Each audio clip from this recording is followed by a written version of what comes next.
은혜 받으실 말씀 구절은 출애굽기 8장 20절에서 24절까지를 봉독하겠습니다. 여호와께서 모세에게 이르시되 아침에 일찍이 일어나 바로 앞에 서라. 그가 물로 나오리니 그에게 이르기를 여호와의 말씀에 내 백성을 보내라. 그들이 나를 섬길 것이니라. 내가 만일 내 백성을 보내지 아니하면 내가 너와 내 신하와 내 백성과 내 집들의 파리떼를 보내리니 애굽 사람의 집집에 파리떼가 가득할 것이며 그들의 거하는 땅에도 그러하리라. 그날에 내가 내 백성의 거하는 고센 땅을 구별하여 그곳에는 파리떼가 없게 하리니 이로 말미암아 나는 세상 중에 여호와인 줄을 내가 알게 될 것이라. 내가 내 백성과 내 백성 사이에 구별을 두리니 내일 이 표징이 있으리라 하셨다 하라 하시고 여호와께서 그와 같이 하시니 무수한 파리떼가 바로의 궁예와 그 신하의 지배와 애굽 전국에 이르니 파리떼로 인하여 땅이 해를 받더라. 아멘. 오늘은 파리 재앙에 대해서 말씀을 드리도록 하겠습니다. 아버지 하나님께서는 아브라함 선지자에게 하신 약속, 이제 때가 되매 이스라엘 백성, 애굽 땅에서 노예 생활을 하고 있는 이스라엘 백성을 출애굽시켜서 하나님께서 약속하신 가나안 땅에 들이시기를 원하셨습니다. 그래서 모세라는 선지자를 세우시고 이제 바로에게 가서 내 백성을 보내라라는 말씀을 전하게 합니다. 그러나 애굽 왕 바로는 여호와가 누구간데 내가 너희를 보내겠느냐 이렇게 얘기하면서 나는 여호와가 누군지 알지 못한다. 그래서 마음을 강팍하게 합니다. 그래서 이러한 바로에게 여호와가 누구이신 줄을 알게 하기 위해서 여러 방법을 쓰십니다. 이제 그 중에 이제 10재앙이 진행이 되고 있는데요. 제일 처음 재앙은 여러분들이 아시는 대로 물을 피로 바꾸는 재앙이었고, 두 번째는 개구리 재앙이었고, 세 번째는 티끌이 이가 되는 재앙이었습니다.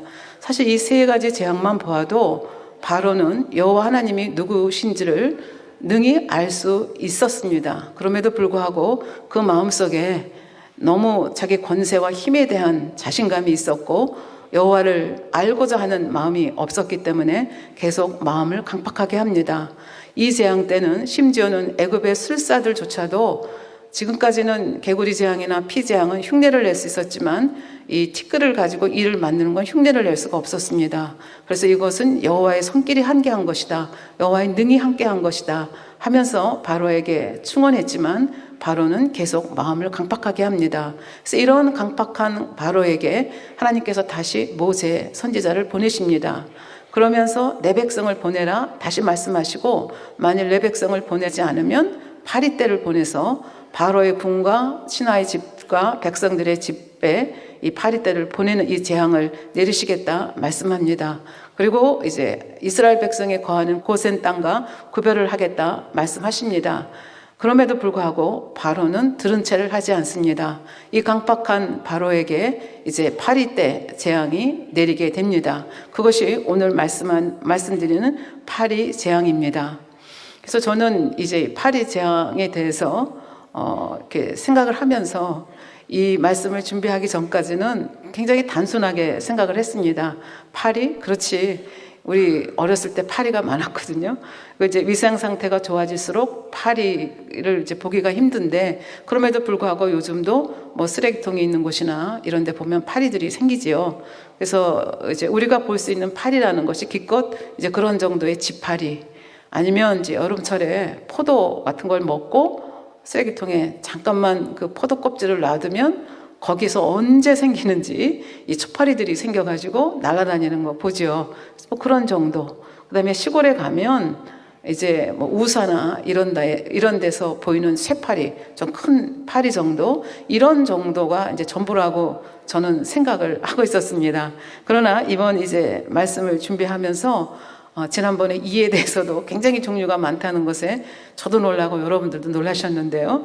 이 파리도 알아보니까 우리나라에서만 약 1368종이 있다고 하고요. 세계적으로는 10만여 종이 있다고 기록이 되어 있습니다. 참으로 놀랄 만한 숫자인데요. 그래서 우선 파리 사진 좀 잠깐 보여주시겠습니까? 예. 그래서 보면 지파리, 쉬파리, 청파리, 검정파리, 금파리, 뭐 등에 여러 가지 많이 있지만 우리가 볼 때는 그게 다 그거 같은데 이렇게 굉장히 종류가 많이 있습니다. 그러면 이 파리들이 주로 어디서 많이 생기느냐? 아까도 잠깐 말씀드렸지만 더러운 것, 지저분한 곳에서 파리가 많이 생깁니다.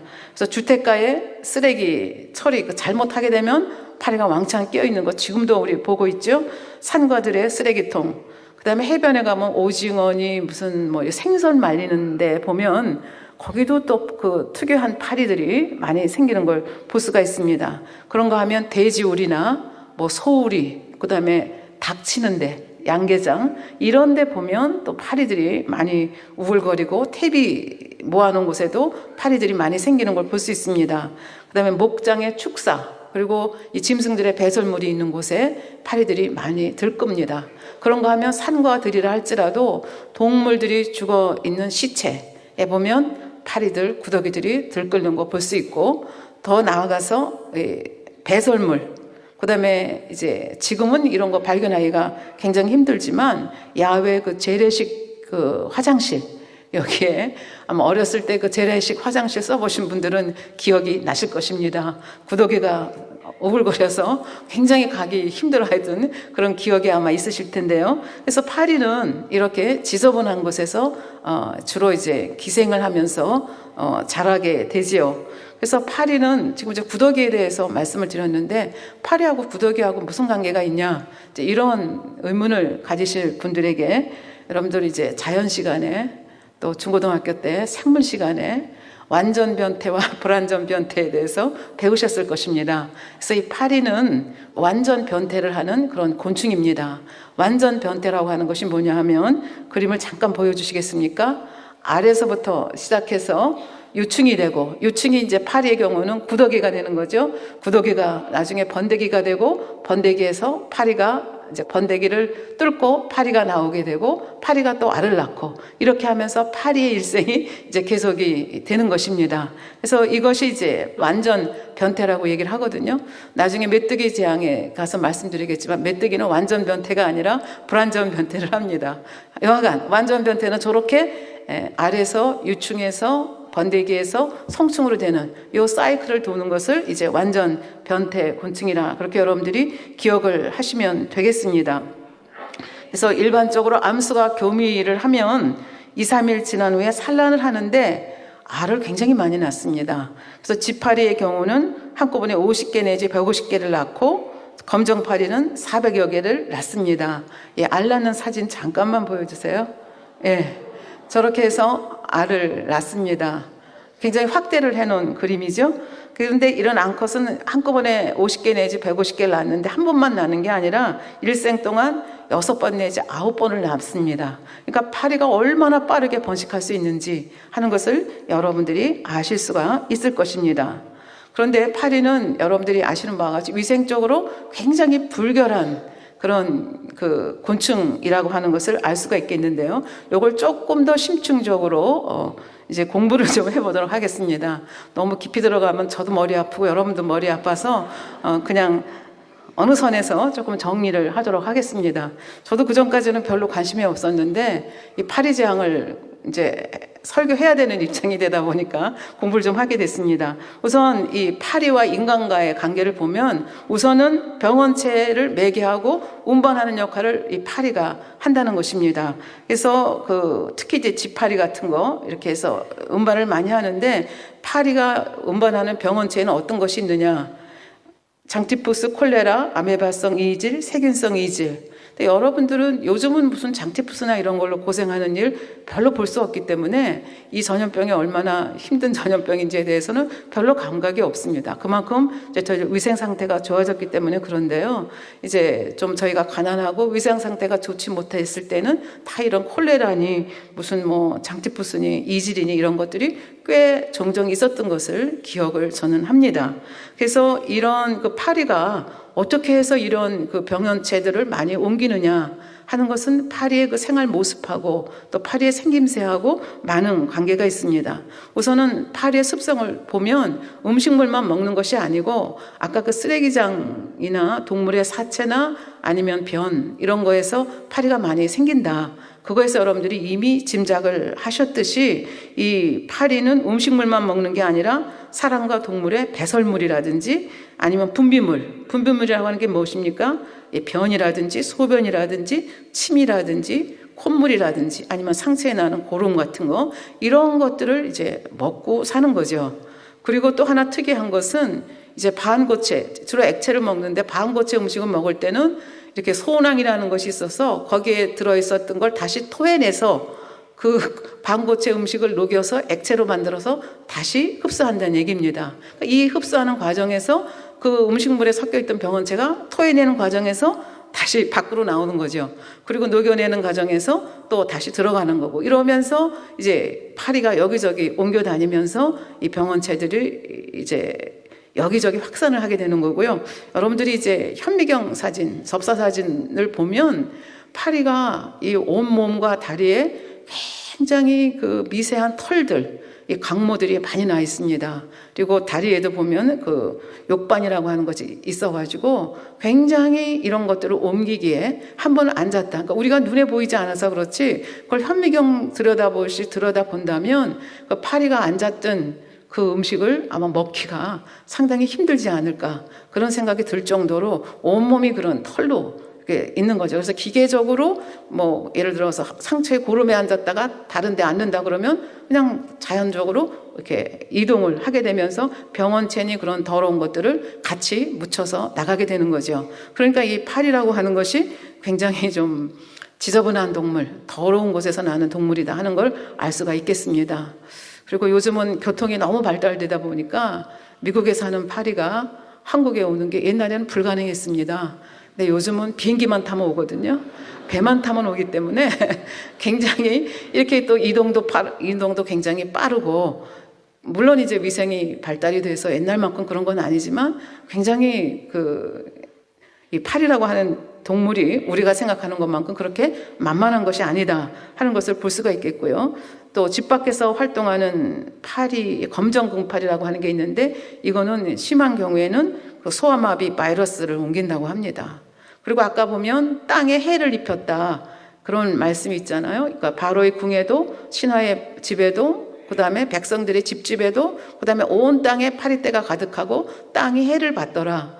땅이 어떻게 해를 받을까 생각을 했는데요. 이 말씀을 준비하다 보니까 농작물의 세균성 병용균을 옮기기도 하고 여러분들은 진딧물 아시잖아요. 진딧물이 있는 곳에 앉았다가 또 자기 몸에 묻혀갖고 다른 식물로 또 옮기면 또 다른 식물이 그 진딧물이 그리로 옮겨가게 되는 거죠. 그래서 이런 기계적인 운반체 역할을 하면서 이 질병균들을 옮기는 이런 역할을 기계적으로 한다. 그래서 인간과의 관계 속에서 이것이 굉장히 밀접한 관계가 있다. 이렇게 말씀을 드릴 수 있겠고요. 두 번째는 아주 특이한 파리들이 있습니다. 흡혈파리라고 그래서 사람의 피를 빨아먹는 그런 파리가 있습니다. 그래서 이 말이라든지 포유동물에 이제 이 흡혈파리들이 많이 이제 붙어 있는데 이 파리는 요만하잖아요. 그리고 말은 이만한데 그렇게 큰 말이 파리 때문에 무슨 고통을 당하겠느냐.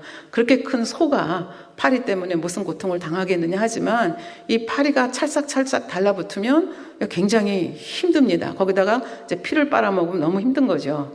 그래서 이제 시골에서 사신 분들은 아시겠는데요. 소가 속꼬리를 가지고 여름이 되면 열심히 파리를 쫓습니다.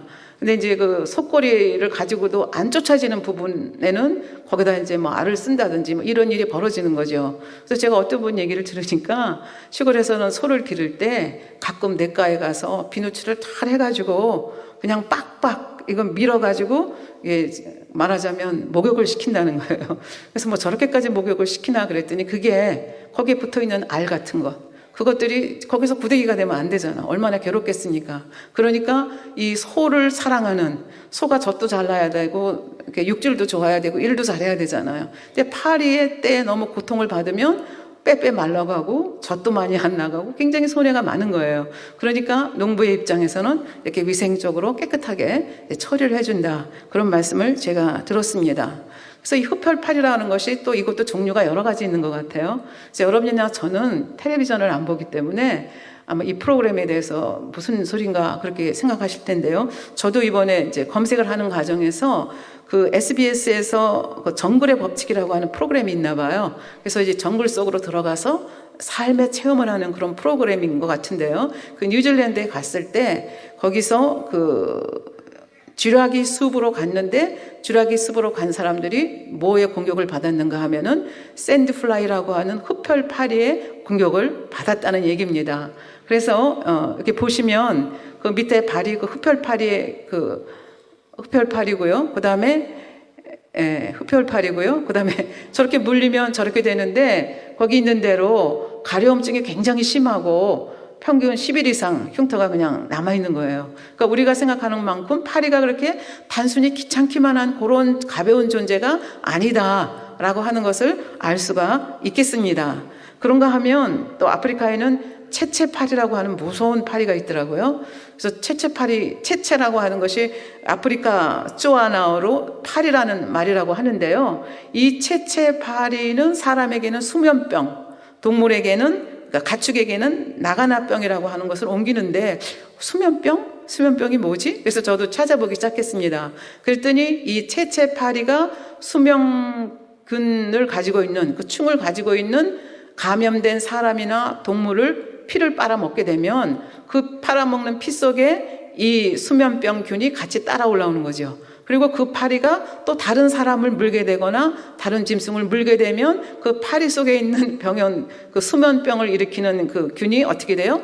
그 사람 몸으로, 그 동물의 몸으로 들어가는 거죠. 그렇게 해서 수면병에 걸리게 된다는 것입니다. 그래서 수면병이 뭐냐 하고 조금 찾아보니까 처음에는 굉장히 불규칙적으로 발열이 나고 발진이 나고 이런 정도로 시작이 됐다가 중추신경이 치매가 되면 두통이 심해지고, 이제 나중에 여러 가지 신경 증세가 생기면서 몸이 바짝바짝 마르고, 이 수면병의 마지막 단계가 되면 왜 수면병인지 하는 걸 알게 된다는 거죠. 왜냐하면 마지막 단계가 되면 이제 기면 상태라고 하는 것은 외부에서 자극이 와도 자극에 대해서 반응하지 못하고 그냥 잠자는 상태를 기면 상태라고 한다고 합니다. 그러니까 이런 상태로 있다가 그냥 죽어가는 거예요. 그러니까 그래서 이걸 이제 수면병이라고 이렇게 얘기를 하는데, 이 수면병은 주로 호숫가나 강둑을 따라 살기 때문에 이 체체파리가 많이 기승을 부리는 그런 아프리카의 이 체체파리 벨트가 있더라고요. 거기에는 사람이 살 수가 없는 거예요.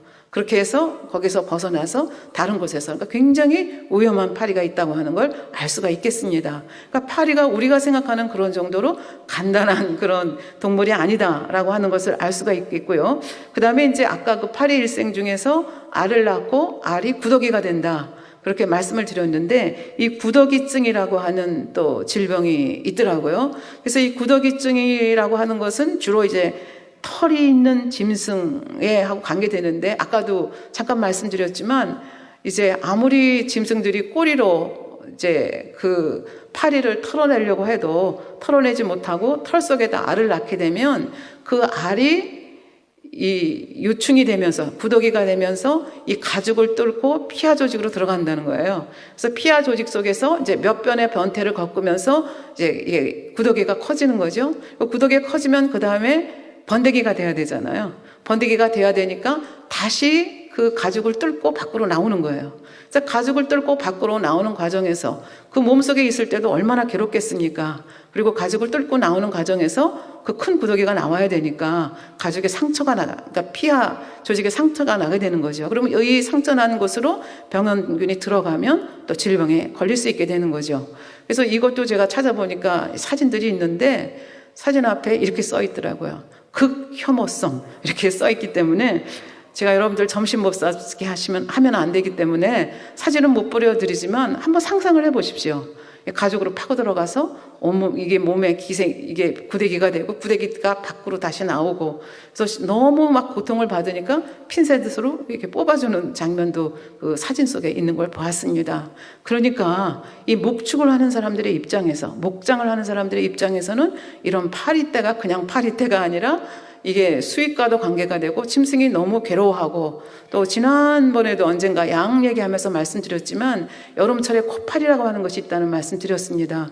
그래서 파리가 막 날아다니다가 어디다가 이제 알을 쓸기를 원하는가 하면 양의 코가, 이 점막이 촉촉하잖아요. 거기다가 어떻게든지 알을 낳으려고 알짱거리는 거죠. 그러니까 그 알짱거리는 파리를 보는 것만으로도 양떼는 벌써 공포에 질리는 거죠. 그러나 어떻게 저렇게 해서 알을 코 속에다 낳게 되면 그 알이 아까 유충으로 된다고 그랬잖아요. 구더기가 돼가지고 코 속을 따라서 뇌 속으로 들어가는 거죠. 뇌 속으로 들어가면 염증이 생기면서 이제 너무 심하니까 막 양이 여기저기 박고, 심한 경우에 이제 여기저기 박다가 이제 죽을 수도 있다는 거죠. 그러니까 이 목자의 입장에서는 벌써 여름철이 되면 딱 이 파리, 코파리에 대한 대처를 해야 된다 하는 것이 이제 그 목장의 중요한 그 일 중에 하나가 되겠습니다.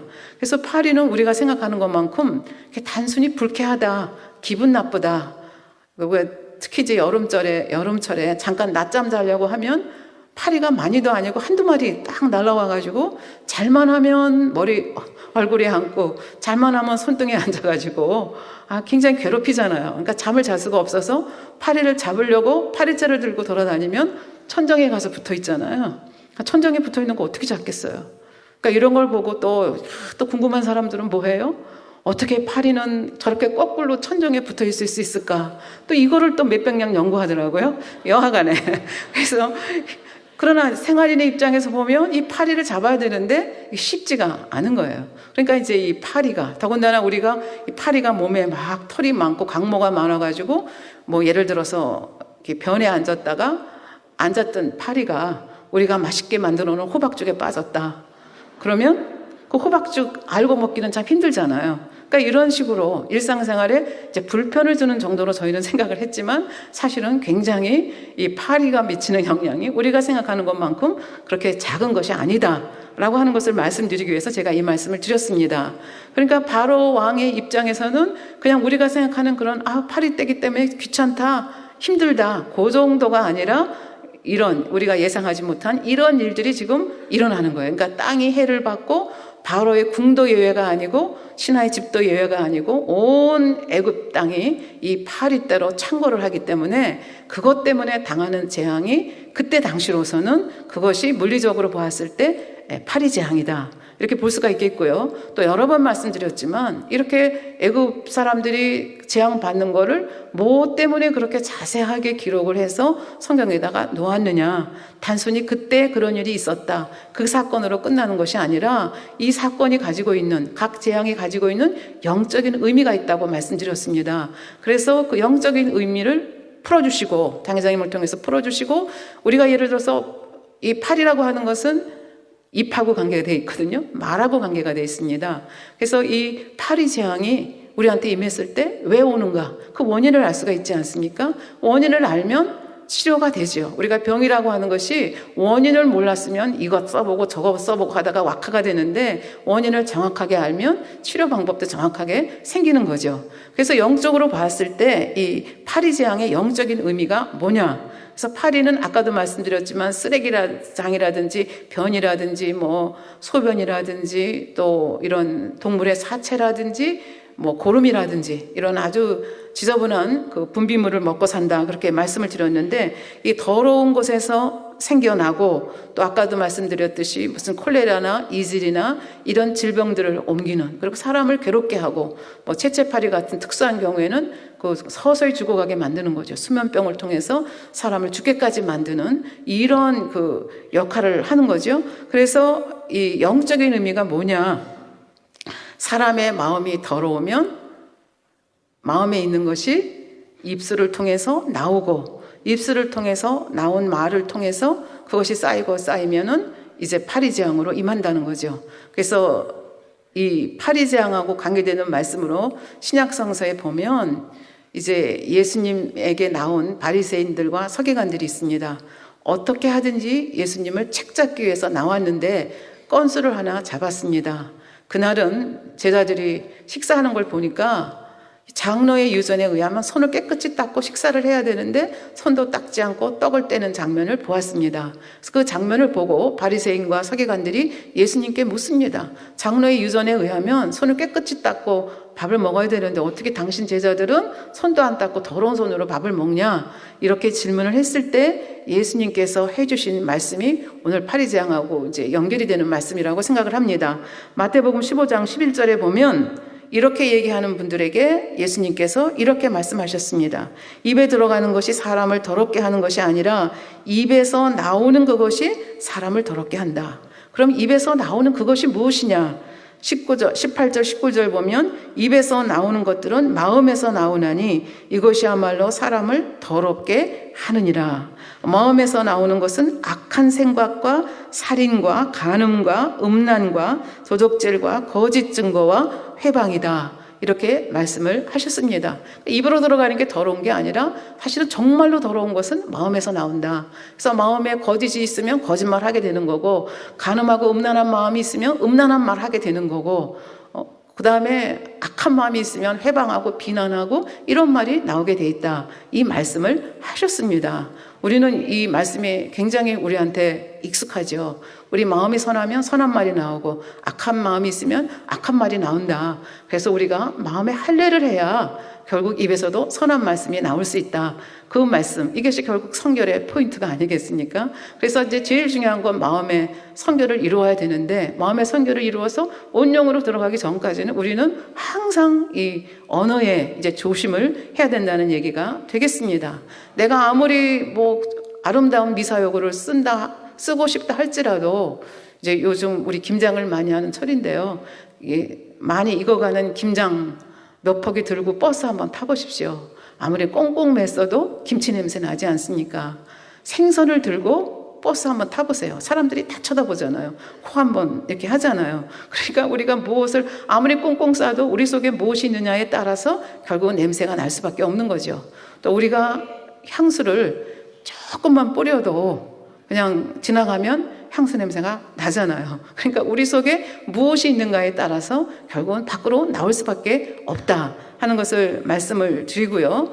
그 다음에 아까 피재앙에서, 그 다음에 개구리재앙에서, 이재앙에서 이제 파리재앙으로 옮겨지는데요. 간단한 것에서부터, 가벼운 것에서부터 점점 강도가 세집니다. 그래서 피재앙이나 개구리재앙이나 이재앙의 경우는 회개하고 돌이키면 이제 문제가 해결될 수 있는 비교적 간단한 재앙이라고 본다면, 이제부터 시작되는 파리재앙부터는 그렇게 회개하고 돌이킨다고 해서만 되는 것이 아니라 이게 좀 강도가 세기 때문에 보응이 따른다는 거죠. 그래서 가능하면 이 파리재앙, 뭐 어떤 재앙도 우리가 당하면 안 되겠지만 이런 보응이 따르는 것은 무섭지 않습니까? 그러니까 이 더러운 곳에서, 더러운 마음에서 우리가 입술에 말을 내게 되면 그 말 때문에 우리 생활 속에 질병도 생길 수 있고 문제도 생길 수 있다. 그러니까 이 말을 어떻게 잘해야 될 것이냐. 우리 이제 파리재앙을 딱 당하게 되면 원인을 알잖아요. 그러니까 말이구나. 이 언어 생활을 또 점검을 하면서 자기를 점검해 볼 수가 있다는 얘기가 되겠습니다. 그래서 하나님을 믿지 않는 사람들도 이 말이 얼마나 중요한지를 압니다. 그래서 말이 씨가 된다든지 아니면 한 번 뱉은 말은 다시 주워 담을 수가 없다든지 이런 말을 해서 말을 좀 신중하게 할 것을 얘기를 합니다. 그래서 정말 인생을 생각하면서 사는 사람들은 말 한마디 한마디에 신경을 쓰고, 그러나 또 많은 사람들은 한 귀로 듣고 한 귀로 또 흘려보내면서 그렇게 말 때문에 재앙을 당하면서도 왜 재앙을 당하는지 모르고 또 그렇게 그냥 문제를 일으키고 질병에 시달리면서 그냥 또 무엇이 문제인지 해결책이 뭔지도 모르고 또 그냥 세상적인 방법을 해결하려고 또 그렇게 노력하는 사람들도 볼 수가 있겠습니다. 최근 신경의학과에서는 우리 그 뇌 속에는 여러 가지 신경들이 있는데요. 그 중에 그 언어중추신경이라고 하는 것이 있는데, 이 뇌신경학자들이 연구한 결과에 의하면 이 뇌 속의 언어중추신경이 모든 신경계를 지배한다고 합니다. 그러니까 이걸 다른 말로 바꿔 말하면 언어가 인간의 행동을 지배한다는 얘기가 되겠습니다. 다른 말로 바꿔 말하면 내가 무슨 말을 하느냐에 따라서 내 삶이 변화된다는 말이 되겠습니다. 이걸 좀 더 쉽게 설명을 한다면, 예를 들어서 제가 저한테 얘기합니다. 나 오늘 너무 피곤해. 그럼 언어 중추가 명령을 내립니다. 야, 우리 주인이 피곤하대. 눈 감어, 손 내려, 발 후들거려. 이렇게 하면서 이제 그 신경계가 순종을 하니까 그렇게 반응한다는 얘기죠. 그러니까 우리 말이라고 하는 것이 얼마나 중요한가 하는 것을 지금 과학적으로 밝혀내고 있다는 얘기입니다. 우리 잠언, 구약에서는 잠언서, 신약에서는 야고보서의 말에 대해서 얼마나 적나라하게 우리에게 말씀을 해주고 계십니까? 그리고 성경 여러 가지를 보면 이 말만 가지고 말씀을 전하려고 해도 정말 한 달, 두 달, 세 달 전에도 부족할 만큼 이 말에 대한 거, 우리가 얼마만큼 언어를 조심해야 되는가에 대해서 이제 생각을 해볼 수 있을 텐데요. 그래서 말이 씨가 된다는 말은 무슨 얘기입니까? 말하는 대로 이루어진다는 얘기가 되겠습니다. 씨를 심으면 싹이 나고 줄기가 나고 잎이 나고 꽃이 피고 열매가 맺죠. 그리고 또 씨가 생기잖아요. 씨가 또 떨어집니다. 그러면 또 뿌리가 내리고 또 싹이 나고 이렇게 하면서 반복하면서 말을 하게 되면 그것이 언젠간, 지금 당장은 아니지만 이루어진다는 얘기입니다. 그래서 아까도 말씀드렸죠. 세상 사람들도 이 말이 중요하다는 걸 알고 있다. 그래서 인디안들의 금언 속에 이런 말씀이 있다고 합니다. 어떤 말을 10,000번 이상 하면 그 말이 현실생활 속에서 이루어진다. 그런 금언, 우리말로 말하면 이제 속담이나 이런 말씀이 되겠죠. 그런 말이 있다는, 우리도 그런 말씀 많이 있지 않습니까? 그래서 실제로 아프리카에 있는 어느 부족은 이 언어를 이렇게 이용을 하고 있다고 합니다. 그러니까 이렇게 하다 보면 어떤 나무가 필요 없는데 괜히 쑥 자라가지고 주위에 토양을 이렇게 양분을 많이 빨아들인다.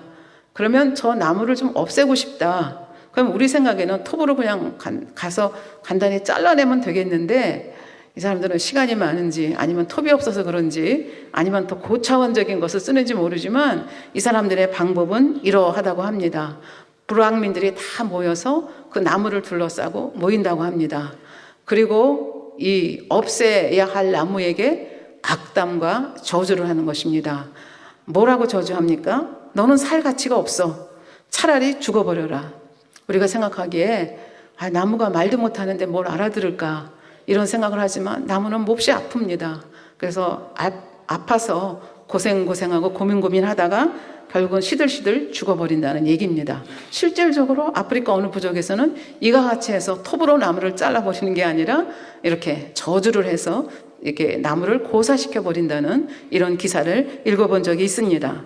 그러니까 이 말이라고 하는 것은 나에게 하는 말도 나에게 영향을 끼치고 내 입술로 하는 말이 또 다른 사람에게도 영향을 끼친다는 얘기가 되겠습니다. 성경에도 그런 말씀이 있죠. 혀가 온몸을 불사른다. 그래서 이 말이라고 하는 것이 얼마나 중요한 역할을 하느냐. 그래서 한 가지 예를 들어보도록 하겠습니다. 지존파에 대해서 여러분들 혹시 기억을 하시는지 모르겠어요.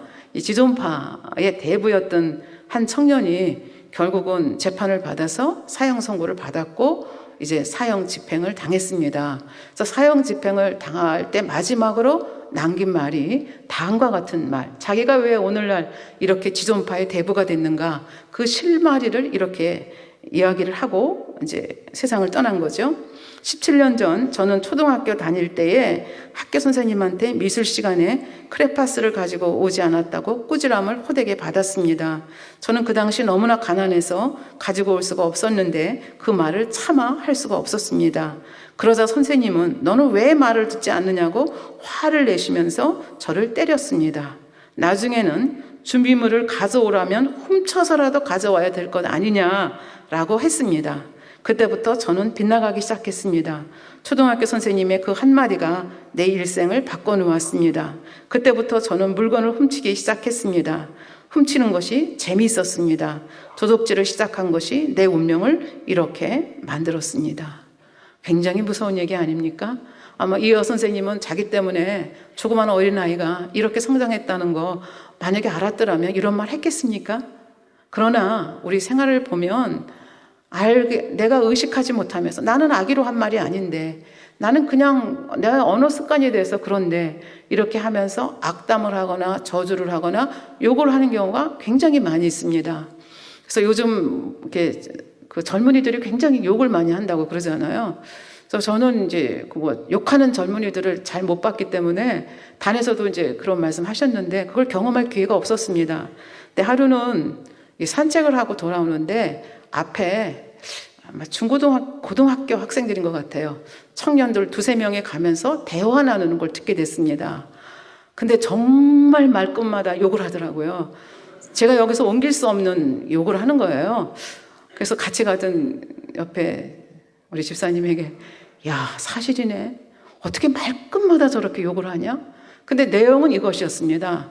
아침마다 어머니가 내 건강을 챙겨주신다고 어머니 아버지도 선식을 물에 타서 마시는데 매일 아침마다 그거를 문을 두들기면서 건강해지라고 억지로 마시게 하신다는 거예요. 근데 자기는 그게 맛이 없다는 거예요. 그래서 마시는 척하고 안 마시고 나와서 빅맥을 사서 먹는다. 이렇게, 그러니까 말은 그거예요. 그런데 거기다 말끝마다. 근데 가만히 보니까 이 학생들이 엄마 아버지에 대해서 무슨 뭐 억하심정이 있는 게 아니고 그냥 언어 습관인 거예요. 언어 습관으로 이렇게 하고 있는 거예요. 근데 이런 언어 습관이 얼마만큼 이렇게 자기를 망칠 수 있고 타인의 삶을 망칠 수 있는지에 대해서 지금 한 예를 여러분에게 말씀드리겠습니다. 실제로 있는 이야기인데요. 지금은 이제 우리 만민의 성도들은 이 언어의 중요성, 이 선한 말을 하는 것이 얼마나 중요한가 하는 것을 알기 때문에 이렇게 하시는 분은 한 분도 안 계시라고 생각을 합니다. 그러나 옛날 뭐 라디오 드라마를 들어보거나 뭐 영화를 보거나 뭐 이렇게 TV 드라마 같은 거 보면 욕쟁이들이 나오잖아요. 욕쟁이들이 나오는데 그 욕쟁이들이 뭐 그냥 보통 사람인 거예요. 예를 들면 시골에 사는 어머니가 발끝마다 욕을 하는 거예요. 근데 그게 자식이 미워서 하는 얘기가 아니고 그냥 습관적으로 하는 거예요. 근데 그 습관적으로 하는 말이 어떻게 영향을 끼칠 수 있느냐 하는 거죠. 여기 바로 그런 어머니가 계셨는데 자식에게 툭 하면 단에서 이런 욕하는 건 조금 죄송한데 오늘은 이제 토픽이 거니까 할 수 없습니다. 빌어먹을 놈아 이렇게 얘기를 한 거예요. 근데 이 어머니가 아들이 미워서가 아니에요. 그냥 판소리 하다 보면 얼쑤 졌어 뭐 이러고 뭐 옆에서 추임새 하잖아요. 그렇듯이 그냥 말하다가 그냥 하는 거예요. 그러니까 무슨 억하심정이 있고 아들이 미워서가 아닌 거예요. 그래서 그런 말을 듣고 이 아들은 자랐습니다. 그래도 이 아들은 공부를 잘했습니다. 그래서 세상에서 말하는 소위 인류대학에 재수도 안 하고 딱 붙었습니다. 그래서 이 아들이 너무 좋아가지고 그 자기가 들어간 학교의 합격 통지서를 가지고 어머니 앞에 이렇게 딱 펴보였습니다. 그랬더니 어머니가 어찌나 기쁜지 아들을 와락 끌어 안으면서 하신다는 말씀이 이 빌어먹을 놈이 드디어 해냈구나. 그렇게. 그러니까 이분이 하시는 이 욕은 나쁜 게 아니라 그냥 추임새처럼 일상용어로 이렇게 사용을 한 겁니다. 그래서 이 사람이 대학도 졸업을 하고 군대도 갔다 오고 그 다음에 이제 고시를 보려고 했는데 어떻게 하다 보니까 15년간 고시를 보게 됐습니다. 아예 뭐 1차에 떨어지면 안 보는데 항상 1차는 붙는 거예요. 1차는 붙는데 2차에서 떨어지기를 15년을 했습니다. 그러니까 나이가 30이 되고 40이 돼가는 거죠. 그러니까 그 시절 좋을 때 혼처가 들어왔을 때는 고시하느냐고 결혼을 못하고 그 다음에 나중에 40이 넘어서 결혼하려고 하니까 백수잖아요. 백수한테 누가 결혼하려고 하겠어요. 결혼이 안 되는 거예요. 그리고 이제 15번이나 떨어졌으니까 안 되겠다 싶어서 취업을 하려고 하는데 이력서를 내고 면접만 보면 떨어지는 거예요. 학벌도 좋고 뭐 다 실력도 좋은데 면접만 보면 떨어지는 거예요. 그래도 부모님이 살아계실 때는 부모님 옆에서 그냥 먹고 살 수가 있었고 또 부모님이 돌아가시고 난 다음에는 유산이 좀 있어서 그거 가지고 먹고 살았는데 어느 순간 이렇게 백수로 살다 보니까 유산도 한 푼도 없게 된 거예요. 그러니까 정말로 어떻게 살아야 될지를 모르는 40대가 된 거예요. 그래서 이런 상황 속에서 이제 세상에서 말하는 소위 상담하시는 분을 이분이 찾아간 거예요. 근데 상담하시는 분이 딱 보니까 인상도 좋고 잘생기고 학벌도 좋고 당신은 안 될 게 없는데 왜 그런지 모르겠다. 상담하는 과정에서 이유를 못 찾아낸 거예요. 그러나 이 상담하시는 분이 너무 안 됐으니까 우리 가서 점심이나 함께 먹자고. 그래서 이제 점심을 사주면서 상담가는 이 사람을 통해서 뭔가 원인이 뭔가를 찾아내려고 하는 거예요. 점심을 먹으면서 주로 말을 시키는 거죠. 그래서 한 2시간 동안 얘기하는 가운데 마지막에 이거구나 하고 찝어냈습니다. 그게 뭐냐 하면 이 40대 중반의 이 남성이 하는 얘기가 이 빌어먹을 놈이라고 하는 말을 하루에도 12번 이상을 들었다는 얘기예요. 그리고 자기도 모르는 사이에 자기도 그 말이 자기 입에 배었다. 그 말을 듣는 순간에 바로 그거라. 네가 어머니한테서 그 말씀을 들었고 그 말씀이 너한테 각인이 됐고 내가 그 말을 하기 때문에 이게 그 말대로 되는 거다. 빌어먹게 된 거잖아요. 지금 말대로 되는 것이다. 그러니까 이 사람이 절망스럽잖아요. 그럼 나는 어떻게 하면 됩니까? 그러니까 말의 습관을 바꾸고 봉사를 열심히 하십시오. 그러니까 그렇게 가능할까요? 근데 뭐 방법이 없지 않습니까? 그러니까 이 상담가가 처방해 준 대로 말의 습관을 바꾸고 봉사를 하기로 결단을 했습니다. 그래서 이제 주민센터에 가서 내가 이런 일을 봉사하고 싶다 얘기를 했더니 과외지도 할 수 있는 데를 알선을 해줬습니다. 물론 무료죠. 근데 자기 운명을 바꿔야 되겠다는 독한 마음을 먹고 정말 언어부터 바꿔가기 시작했습니다. 지금까지는 빌어먹을 이 원어를 썼는데 이제부터는 의식적으로 쓰기 시작합니다. 잘 될 거야. 잘 될 거야. 이러면서 이제 아이들을 가르치기 시작했는데 워낙 실력이 있고 그다음에 이제 막다른 골목이 있지 않습니까? 이거 아니면 길이 없다 생각했기 때문에 열심히 하다 보니까 잘 가르친다고 소문이 났고 어느 날 강남에 있는 학원가에서 원장님이 오셔서 이 사람을 스카우트해 갔습니다. 그리고 그곳에 가서 정말 인류 강사가 되고 지금은 사랑받는 선생님이 되셨다는 거예요. 그래서 이 선생님 별명이 뭐냐? 잘 될 거야 선생님이라는 거예요. 그러니까 언어 습관을 바꿨다는 얘기죠. 그리고 결혼도 해서 알콩달콩 잘 살고 있다는 얘기입니다. 그러니까 신앙 안에서가 아니라 할지라도 하나님께서 우리 인간을 그렇게 만들어 놓으신 거예요. 그 영적인 원리는 똑같지 않습니까? 마음에 있는 것이 입술로 나오고 입술에 나온 대로 10,000번 이상 하면 그대로 된다 그랬잖아요. 그러니까 이런 그 원리가 우리 일상생활 속에서 적용이 되는 것을 볼 수가 있겠습니다. 그런데 많은 사람들은 말이 씨가 된다, 말이 중요하다 이러한 것을 알면서도 그건 나하고는 관계없는 얘기다 이렇게 생각을 한다든지 아니면 그것이 워낙 습관이 돼가지고 아까 그 청년들처럼 욕을 말끝마다 욕을 하면서도 옆에서 듣는 사람, 뒤에서 이렇게 듣고 가는 사람이 민망한 거예요. 그런데도 계속 자기들은 낄낄거리면서 그 욕을 하는 모습을 봤거든요. 그래서 야, 우리 사회가 이렇게 욕쟁이 사회가 되면 앞으로 미래가 어떻게 될까? 이게 이제 이 언어를 쭉 언어가 주는 역할을 이렇게 하다 보니까 걱정이 되는 거예요. 그래서 정말 저는 금요철에 이희진 목사님께서 여러 가지 설교를 하면서 결론에서 당회장님 말씀하셨잖아요. 성도님들이 당회장님을 너무 보고 싶어 한다. 그걸 굴뚝같이 보고 싶어 한다로 표현을 했더니 당회장님께서 왜 그런 단어를 쓰냐고. 그러니까 얼마나 그 세세한 것까지 생각을 하시면서 단어를 정선하시면서 선한 말, 아름다운 말, 깨끗한 말을 쓰시는 분인가.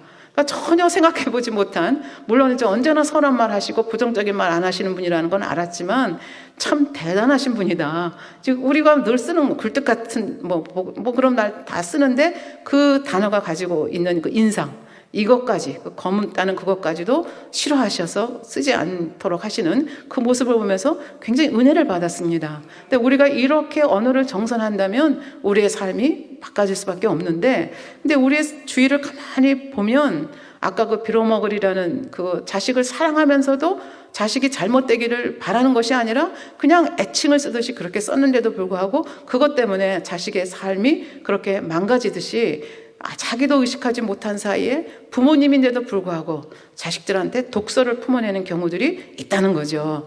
그래서 뭐 시간 관계상 다 말씀드릴 수는 없지만 어느 라디오 프로그램에서 이제 편지를 한 사람이 보내서 우승을 한 그 프로그램에서 자기 어머니에 대한 말씀을 하는데, 자기 아버지는 참 부드럽고 선한 말을 하시는 분인데 자기 어머니는 독한 말을 쏟아내신다는 거예요. 불친절하고 독한 말을 쏟아내셔서 어머니하고 사이가 좋지 못하고 뭐 이렇다는 얘기를 쭉 이제 하고 계시는데, 예를 들면 이런 것입니다.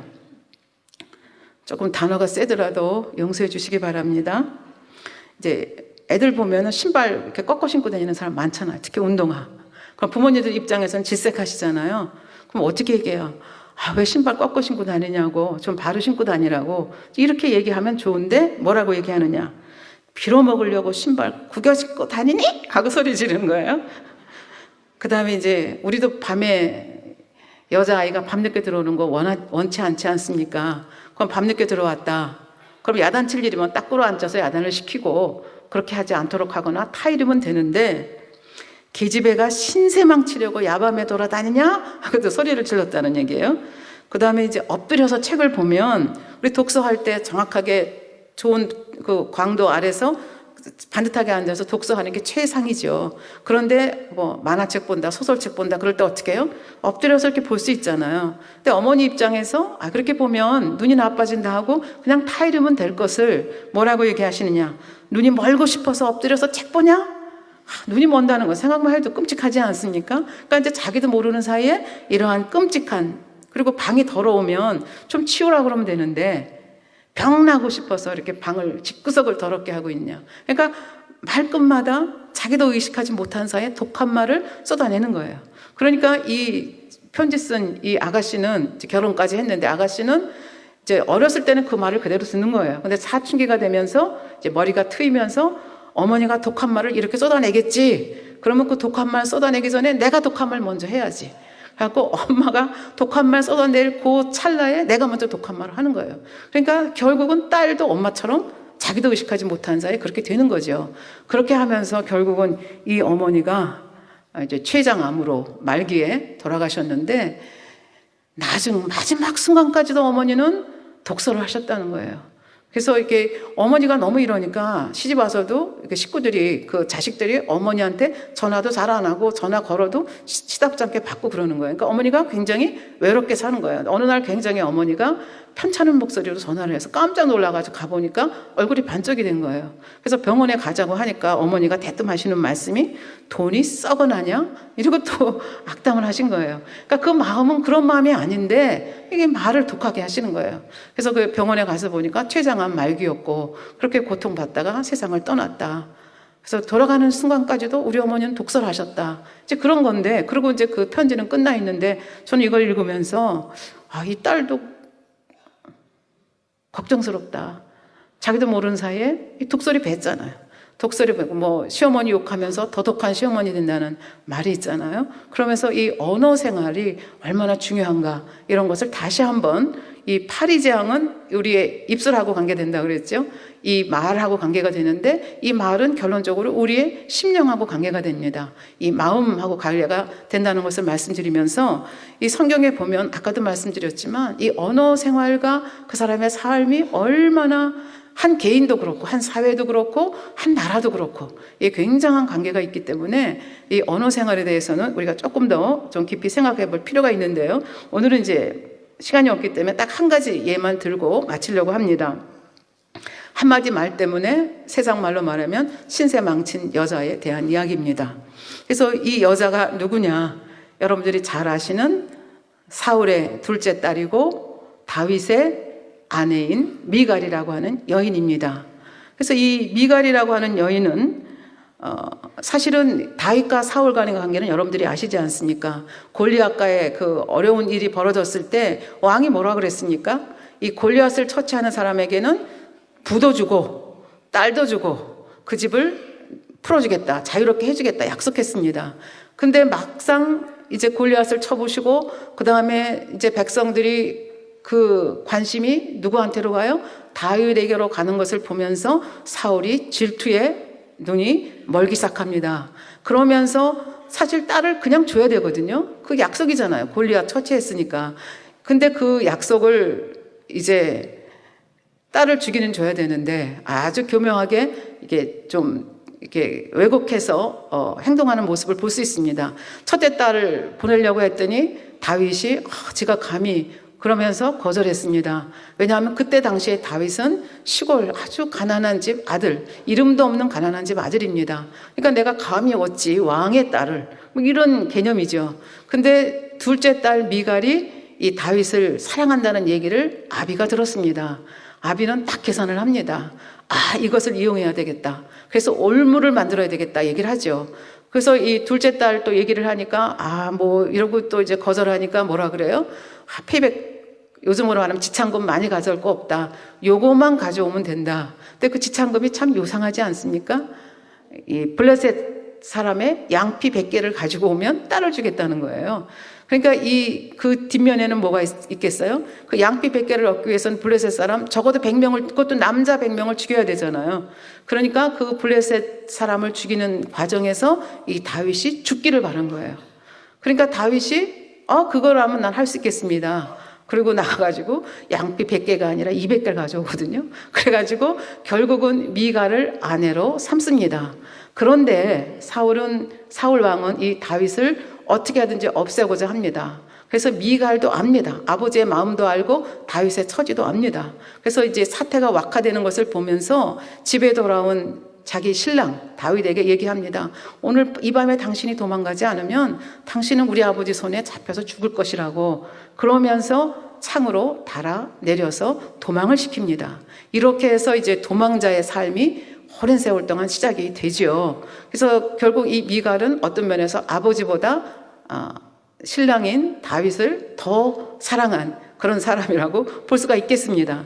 그런데 이렇게 다윗이 도망을 다니는 동안에 사울 왕은 어찌든지 이 다윗이 왕가와 연결되는 그 고리를 끊고 싶었습니다. 그래서 구태여 사실은 양피 200개를 주고 생명을 걸고 지금 이 미갈이라고 하는 여인을 자기 아내로 맞이했지 않습니까? 그런데 그 미갈이라고 하는 자기 둘째 딸을 다른 사람에게 시집을 보내는 겁니다. 그러니까 시집을 보내는 아비도 그렇고 몰라요. 그때 당시에 문화가 꼭 그런 문화인지 모르지만 시집가는 미갈도 좀 저로서는 이해가 잘 안 되는데 여하간 그렇게 해서 발디라고 하는 사람에게 결혼을 해서 잘 살고 있거든요.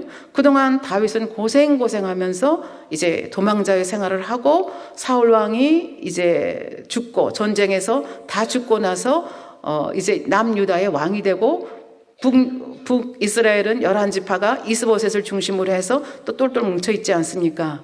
그런데 이제 아브네르라고 하는 그 군대 장관하고 이스보셋이라고 하는 북이스라엘의 왕이 처음에는 잘 사이가 맞았는데 이 사이가 벌어지는 사건이 있었죠. 그 사건이 바로 사울 왕의 첩인 리스바하고 이 아브넬이 통관하고 있다는 사실을 이스보셋이 알고 꾸중을 합니다. 근데 이 꾸중을 들은 아브넬이 잘못했습니다가 아니라 이 왕은 허수아비 왕이기 때문에 우습게 보는 거죠. 우습게 보면서 너 그러면 나 가만히 안 있어? 이 11지파 데리고 다윗 왕에게로 갈 거야? 그렇게 하고 실제로 다윗 왕에게 와서 언약을 맺습니다. 근데 이 언약을 맺는 과정 중에서 참으로 이상한 일이 벌어집니다. 다윗이 좋다. 내가 말하는 조건 다 받아들이겠다. 그리고 딱 한 가지를 요청하는데 그 요청하는 게 뭐냐면 내 아내 미갈을 데려오지 않으면 이것이 진행이 안 될 것이다 얘기합니다. 그러면 정말 다윗이 그 미갈이 너무 사랑스럽고 연연해서 그렇게 했을까? 그거라기보다는 지금 11지파도 자기가 끌어안아야 될 세력들입니다. 그런데 사울 왕의 딸이 자기 다시 부인으로 데려오면 원래는 사실은 이혼한 적이 없으니까 내 거잖아요. 양피 200개 주고 샀는데 데려왔는데 결국은 사울 왕이 엉뚱한 짓 한 거잖아요. 그래서 미갈을 데려와서 다시 아내로 삼음으로 내가 사울 왕하고 그렇게 관계가 없는 사람이 아니라 우리는 하나라고 하는 것을 보여주고 싶은 마음이 다윗에게 있지 않았을까, 그렇게 상상을 해볼 수가 있습니다. 그래서 이런 절차를 거쳐서 결국은 이 미갈이 다시 이제 이 통일 왕국의 왕이 된 다윗에게 와서 정말 왕비로서의 삶을 누리고 있습니다. 이 정도 되면 우리 생각에는 정말 감지덕지하고 그 은혜가 새로 와서 남의 아내가 됐다가 다시 온 거잖아요. 그러면 정말 다윗을 왕처럼 모시면서, 실제적으로 왕이지만 마음의 왕으로 모시면서 이렇게 잘 살아야 되는데, 이 미갈의 마음속에는 이 다윗을 조금 업신여기는 마음이 있었던 것 같아요.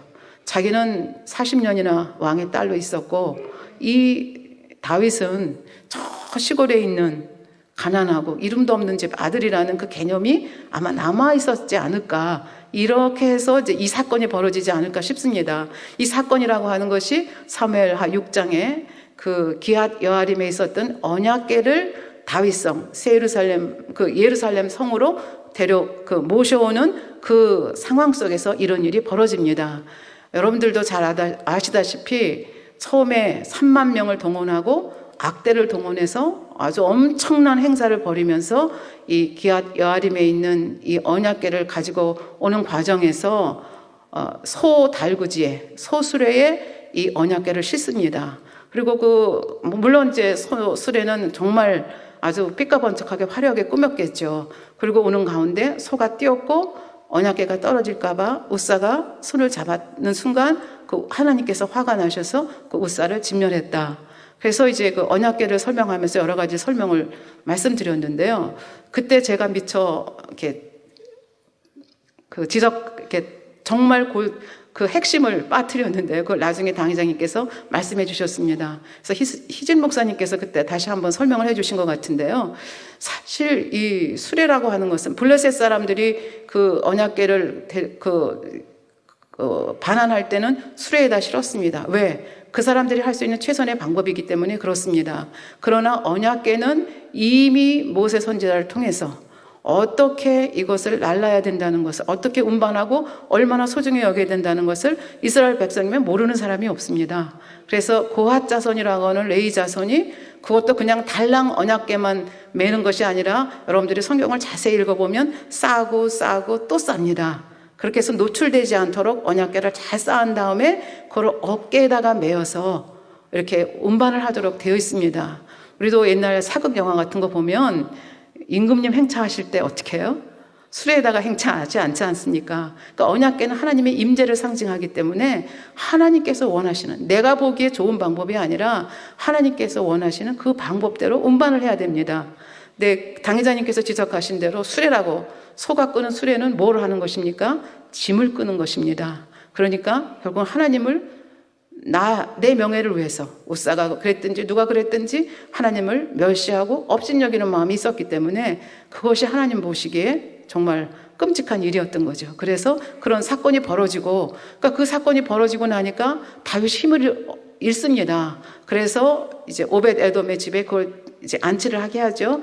그러다가 3개월이 지난 다음에 그 집에 복이 내렸다는 소식을 듣고 이번에는 정말 아버지께서 말씀하신 대로 레이족을 보내서 정말 어깨에다 메고 이렇게 해서 그 언약궤가 예루살렘 성으로 들어옵니다.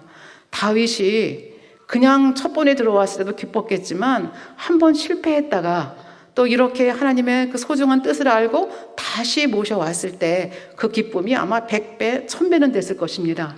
그래서 정말 너무너무 기뻐서 다윗왕만 기쁜 게 아닙니다. 하나님의 임재가 지금 다윗성으로 들어오니까 온 성경에 보면 온 이스라엘 백성이 다 기뻐했다. 그렇게 되어 있습니다. 그러니까 다윗이 너무너무 기뻐서 견딜 수가 없습니다. 그래서 백성들 앞이라는 거 개의치 않습니다. 신하들의 계집종에 있다는 거 개의치 않습니다. 하나님 앞에서 너무너무 좋아가지고 춤을 덩실덩실 춥니다. 그 춤을 추는 과정 속에서 아마 속옷이 좀 보이고, 그러니까 과한 춤을 좀 췄던 것 같아요. 근데 이거를 딱 내려다보는 여인이 있었습니다. 그 여인이 누구냐 하면 미갈입니다. 그러니까 미갈이 같이 그렇게 어울렸으면 얼마나 좋습니까? 일반 백성들도 다 이렇게 어울리고 있는데, 그러니까 이 미갈이라고 하는 여인은 근본적으로 다윗이 지금 하고 있는 것에 대해서 이렇게 같은 마음을 못 가지고 있습니다. 한 몸이 아니라는 얘기죠. 즐거워하면 같이 즐거워하고 슬퍼하면 같이 슬퍼해야 한 몸인데, 지금 다윗이 자기 남편이고 왕이지만 일반 백성으로서도 똑같은 마음을 못 가졌고 아내로서도 남편이 가지는 그 기쁨이 왜 기쁨인지를 모른 거예요. 그러니까 언약궤하고 미갈하고는 관계가 없는 거죠. 단순히 뭐만 보였어요? 소위 왕인데, 성경에 보면 굉장히 여러 가지 어려운 언어로 설명이 되어 있는데요. 이걸 한마디로 쉽게 얘기하면 왕이라는 분이 채찍도 안 살리고 저렇게 계집종 앞에서 저렇게 마귀가기로 춤을 추시는가? 왕의 채찍은 다 어디 갔습니까? 창피합니다. 그런 얘기입니다. 근데 이런 얘기를 이제 듣는 거죠. 집에 와서 생사를 다 끝마치고 축복하기 위해서 왔는데, 그나마 또 입 다물고 가만히 있으면 좋겠는데 남편을 맞이하러 나와서 대짜고짜로 하는 말이 바로 이 말을 한 겁니다. 근데 이 말 속에는 굉장히 빈정거리는 것도 있고 비난하고 판단하고 정죄하는 말이 있습니다. 당신 뭐야? 당신 뭐 이렇게 채통이 없이 굴어? 이렇게 하면서 굉장히 비난하는 거죠. 이 비난에 대해서 다윗이 얘기합니다. 내가 내 앞에서 한 것이 아니고 백성들 앞에서 한 것이 아니고 내가 이렇게 즐겁게 춤춘 것은 여호와 하나님 앞에서 한 것이다. 그리고 사실 그 말까지는 안 해도 되는데, 네 하나님이 네 아버지의 그 왕위를 나한테 주지 않았느냐? 이 얼마나 즐겁고 행복한 일이냐? 그러니까 어떻게 보면 또 모질게 답을 하는 거죠. 그렇게 이제 해서 그 자기가 내뱉은 그러니까 이 말이라고 하는 것이 그냥 나온 게 아니잖아요. 마음에 있는 것이 그 다윗을 업신여기고 무시하는 마음, 그런 마음이 있었기 때문에 결국 이런 말이 나왔다고 볼 수 있습니다. 그래서 이런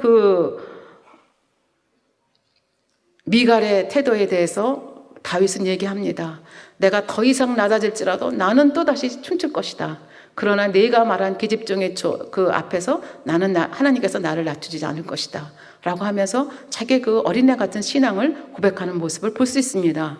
그러면서 성경은 사무엘하 6장 23절에 보면 딱 한마디 말로 결론을 내립니다. 그러므로 사울의 딸 미갈이 죽는 날까지 자식이 없으니라. 요즘 같으면 자식 없다는 게 별로 흉이 되지 않습니다. 그러나 옛날 그 당시에는 여인이 결혼을 해서 자식이 없다는 것은 거의 저주에 가까운 것이었기 때문에 이렇게 자식이 없었다고 하는 것은 굉장히 큰 문제라고 볼 수가 있겠죠. 그러면서 다윗 왕가의 사울 왕가의 그 피가 섞일 수 있는 그런 가능성이 제로로 낮아지는 모습, 그래서 완전히 결별하는 모습을 우리가 이 사건을 통해서 볼 수가 있겠습니다. 예, 시간이 되었기 때문에 이제 못한 것은 다음 시간에 하기로 하고 결론을 내도록 하겠습니다. 이게 말이라고 하는 것은 한 번 입에서 나간 것은 주워 담기가 힘들다. 한마디가 잘못 나가면 그것을 만회하기 위해서 또 얼마나 많은 노력을 해야 되는지 여러분들 아시죠? 저도 말에 실수가 많은 사람이라 어느 순간 말하고 나서 아차 하는 순간이 있습니다. 근데 그거를 또 만회하려고 하면 이렇게 기도해야 되고 또 조심해야 되고 이제 그런 거죠. 그래서 말에 실수가 없으면 온전한 자라. 성경에서도 그래서 말씀하시는 거죠. 그래서 입에서 한 번 나간 말은 되돌릴 수가 없기 때문에 우리가 신중하게 말을 해야 된다. 그러면서 이제 신중하게 말을 하려면 어떻게 해야 되느냐. 여러분들도 여러 번 이 말씀을 들었을 텐데요. 이 말씀은 참 우리들에게 금과 옥저와 같은 말씀이라고 생각을 합니다. 그래서 이 세 가지 체에 대해서 우리가 말을 할 때 즉흥적으로, 어떤 분은 정신적인 설사다 그런 말을 하더라고요. 그냥 즉흥적으로 쏟아내는 것이 아니라 생각을 하라는 거죠. 세 단계 생각을 하라는 거예요. 제일 첫 번째가 지금 내가 말하고자 하는 것이 진실한 말이냐, 이게 사실이냐. 당 기자님 말씀하시잖아요. 일방적으로 나는 어떤 문제가 딱 했을 때 한편의 말만 듣지 않는다. 양쪽의 말을 다 듣는다. 그러니까 진실을 확인하는 과정에 있는 거죠. 이 말이 진실한 것이냐. 그 다음에 두 번째 생각해야 될 체가 이 말이 선한 것이냐. 그 다음에 세 번째 체도 굉장히 중요하죠. 이것이 진실되고 이것이 선한 것이긴 하지만 지금 이 상황 속에서 꼭 말해야 되는 것이냐. 그래서 이 세 단계를 거치게 되면, 이것이 생각하는 것이 습관이 되면 우리가 말 실수를 많이 줄이게 되고, 또 이런 과정 속에서 사실은 마음의 할례를 해가는 거죠. 이렇게 말 조심해가는 과정에서 또 얼마나 기도를 많이 해야 되겠습니까? 그래서 오늘은 파리 재앙은, 파리는 더러운 곳에서 나오고 전염병을 이렇게 매개를 하면서 우리가 생각한 것보다 굉장히 큰 피해를 준다, 그 말씀을 드렸고, 영적으로는 우리의 언어 생활, 더러운 말을 통해서 이 여러 가지 재앙을 받을 수 있다는 것을 말씀을 드렸고, 결국 말이라고 하는 것은 우리 마음에서 나오는 것이다. 그래서 궁극적으로는 우리 마음을 할례해야 되지만 우리가 온영으로 들어가기 전에는 어떻게 해야 돼요? 그냥 기도하면서 지금 말씀드린 신중하게 하는 습관을 기르면서 세 가지 체를 걸으면서 우리 언어 생활을 돌아보는 지혜로운 저희들이 되기를 바랍니다. 예, 말씀 상고하시면서 기도하시겠습니다. 아버지 하나님 감사합니다. 오늘은 파리 재앙에 대해서 생각을 해보았습니다. 아버지 하나님께서는 우리 인생들이 파리와 같이 더러운 곳에서 자라서 더러운 것을 옮기는 자가 아니라 선한 것을 옮기고, 아버지께서 말씀하시는 선한 인생, 축복받는 인생을 살기를 원하는데 저희들이 알지 못하여서, 때로는 미련하여서, 때로는 알면서도 악해서 아버지 하나님 더러운 말을 입 밖에 낼 때가 있습니다. 아버지 하나님, 오늘 이 파리 재앙을 통해서 다시 한번 저희들의 언어 생활을 돌아보며 아버지 하나님께서 원하시는 우리들의 모습이 어떠한가를 다시 한번 조명해 갈 수 있는 저희들 될 수 있도록 도와주시옵소서. 감사드리며 우리 주 예수 그리스도의 이름으로 기도하옵나이다. 아멘. 영상을 통하여 당의자님 환자 기도를 받겠습니다. 아픈 분들은 아픈 곳이나 연약한 곳에 손을 얹고 기도받으시고, 아프지 않으신 분들은 가슴에 손을 얹고 마음의 소원을 위해 믿음으로 기도받으시기 바랍니다.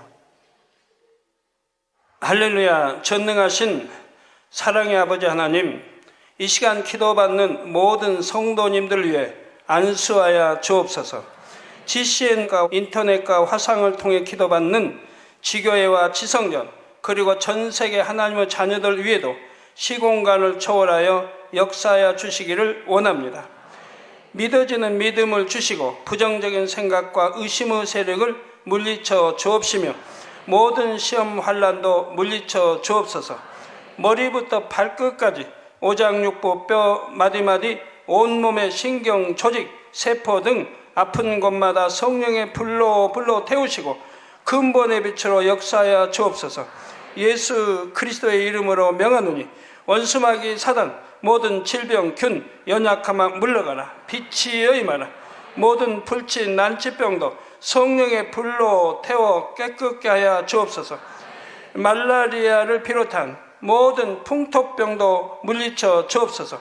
감기, 기침, 열, 몸살, 독감 등 각종 유행성 질병도 다 물러가라. 어떠한 유행성 질병균도 틈타지 않게 지켜 주옵소서. 위암, 폐암, 간암, 유방암, 자궁암, 대장암, 피부암 등 각종 암과 에이즈, 백혈병, 뇌졸중, 고혈압, 저혈압, 심장병, 폐병, 위장병, 당뇨, 부인병, 피부병, 갑상선 질환과 모든 염증도 깨끗게 하여 주옵소서. 소아마비, 중풍, 관절염, 디스크도 온전케 하여 주옵소서. 요통, 두통, 신경통을 비롯한 모든 통증은 사라질지어다. 간질, 자폐증, 우울증, 조울증, 노이로제 등 모든 정신질환도 물러가라. 모든 마비된 것도 풀어지고 일어나 걷고 뛸지어다. 눈도 잘 보이게 하옵시고 귀도 잘 들리게 하여 주옵소서. 소경은 눈을 뜨고 기머거리는 들으며 벙어리는 말할지어다. 각종 사고 후유증도 깨끗게 하시고 부러진 뼈도 붙여 주옵소서. 화상 입은 것도 온전케 하옵시고 화기암 물러가라. 열도 물러가라. 아버지 흉터 나지 않게 역사해 주시기 원합니다. 마약을 비롯하여 각종 약물과 독극물 중독도 깨끗함을 입을지어다. 죽은 신경과 세포가 살아나며 죽은 자도 살아나게 하여 주옵소서. 잉태의 축복도 주시기를 원합니다. 잉태의 축복을 받으라. 예수 그리스도의 이름으로 명하노니 원수마귀 사단아 하늘 공중 곳에 잡은 악의 영들아 물러가라. 그의 사자들도 물러갈지니라. 이 땅의 악한 영, 더러운 영, 거짓되고 간사한 영, 의간질하고 미혹하는 모든 어둠들은 물러가라. 모든 흉악의 결박을 풀고 어둠아 물러가라. 빛이 임하라. 아버지 하나님 부르짖어 기도할 수 있는 능력을 주시고 죄를 버리고 성결될 수 있는 능력을 주옵소서. 영원히 잘됨같이 범사에 잘되게 하시고 가정의 복음화도 이루어 주시기를 원합니다. 한 주간도 모든 사고와 재앙으로부터 지켜주시고 불통이 없는 형통한 삶을 살 수 있도록 축복해 주옵소서. 성령의 불담으로 천군 천사와 주님의 불꽃 같은 눈동자로 모든 하나님의 자녀들과 가정, 일도, 사업들을 지켜주시기를 원합니다. 학생들에게 지혜와 명철을 더하시고 공부할 수 있는 뜨거운 마음과 열정도 더하여 주옵소서. 마음과 생각을 세상에 빼앗기지 않도록 지키시고 하나님을 뜨겁게 사랑하는 학생들로 축복하여 주옵소서. 하나님의 자녀들이 먹으나 마시나 입으나 무엇을 하든지 하나님 앞에 영광 돌리는 삶이 되게 축복하여 주시기를 원합니다. 나는 하나님을 만났노라, 체험했노라, 응답 받았노라, 축복 받았노라 간증하는 입술이 되게 역사하여 주옵소서.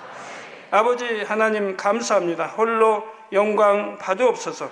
우리 주 예수 그리스도의 이름으로 기도하옵나이다. 아멘. 아멘.